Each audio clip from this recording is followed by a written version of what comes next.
ঢাকার ব্যস্ততম নদী কেন্দ্রিক যে জায়গা সদরঘাট।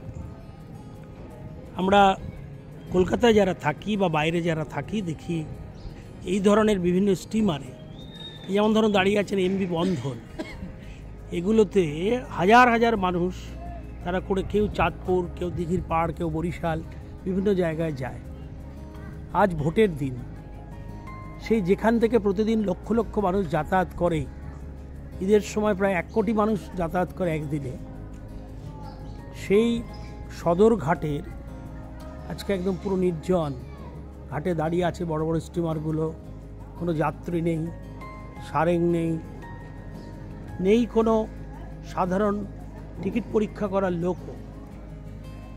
এখন পুনটুন জেটি এগুলোকে বলে এরা, সেগুলো এখানে রয়েছে।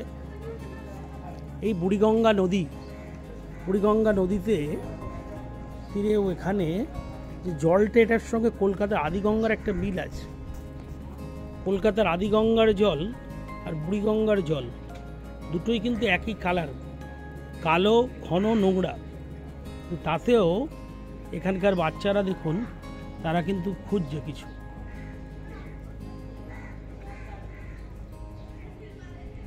ক্যারেক্টারটা এক, কলকাতার সঙ্গে ঢাকার, দুই বাংলার মানুষের জনজীবনের চিত্র ভোটের দিনে একই দশা হয় কলকাতার বাবুঘাটের।